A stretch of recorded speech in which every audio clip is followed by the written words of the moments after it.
Hey guys, Scott here. This past week, Lee and I picked up a pair of these intercoms for your helmets. They're Freecom4s by ScalaRider. Watch out for that light as usual. But yeah, this past weekend we actually got a chance to get out and test them out a little bit, and they performed pretty good. Intercoms is something that we should have invested in a long time ago, I think. Um, these particular ones have FM radio, and they connect to your phone with Bluetooth, so you can play music and answer phone calls and stuff through them.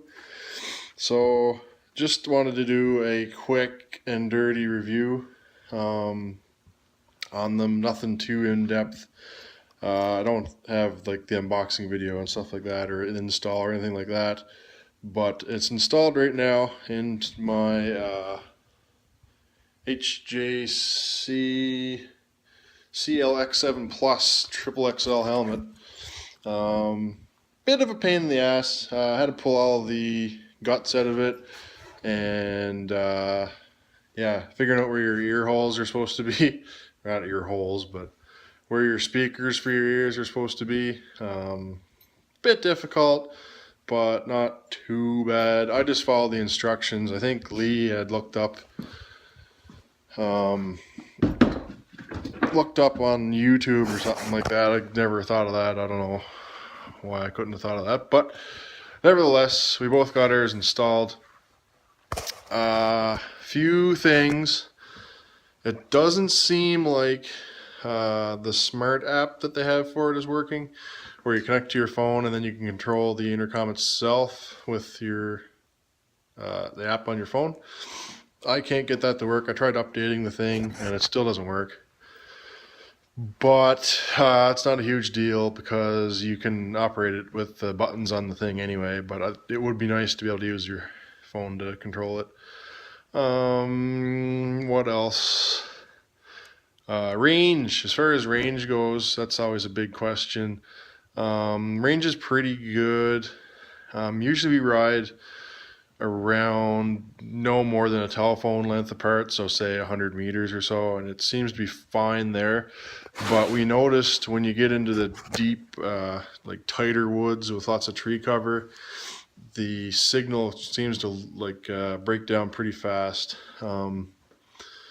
If you ride closer together than 100 meters, you should be fine. But basically, if you can't see the rider ahead of you, you're probably going to run out of signal too pretty quick. Despite the advertised 1.2 kilometer distance range, but that would be like out in the open on the highway or in a field or something like that. And out in the open, they do work pretty good. So that's one thing. As far as battery life, I've never seen too much talked about online as far as battery life goes, but it seemed to have no problem lasting their ride all day. Usually when we stopped, we'd turn them off and then turn them back on and pair them again. We had to pair them every time when we just stopped at the cabin and stuff like that. So, but yeah, it lasted all day. I think we could leave them on all the time and still be fine. There's no problem there. The next thing we should talk about is we've been having a few issues with playing the music and stuff through your phone and switching back and forth between like talking and listening to music. A little bit glitchy, not sure what that's all about. We'll see if we can get it figured out in the next couple of rides, so I don't want to say any more about that until we figure that out, because it might just be user error on that, but I'm not sure.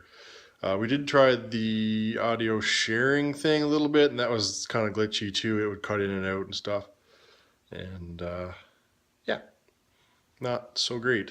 But the FM radio on them works pretty good. We had no problems listening to the radio.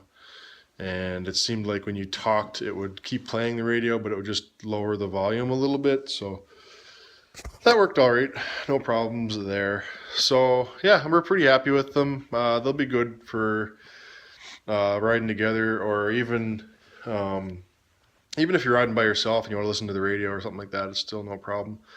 As far as being able to hear like the volume of the sound, that worked pretty good. It was plenty loud. The only thing is the speakers are kind of crappy, I found. So once you get up into that higher volume ranges, you can't really make out. You can make out talking, like as far as intercom goes, it worked fine. But if you're listening to music, it kind of just sounded like crap, like up high.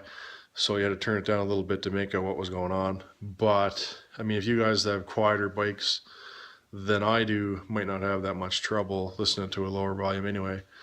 But as you know, I have the Renegade with the dual NPPs on it, so it's not exactly quiet at all. Another thing is the microphone. Once you pass 60 kilometers an hour or so on my Renegade, you cannot hear what you're saying out of your own mouth anymore. Like, you can, like, the words, you make the words, but you can't hear them yourself. It's hard to explain, but maybe you know what I mean. But it seems like whoever you were talking to had no problems hearing you, but you couldn't hear yourself. So anyway, yeah, just wanted to do a quick review on the ScalaRider, and look forward to seeing you guys in the next video. Thanks for watching.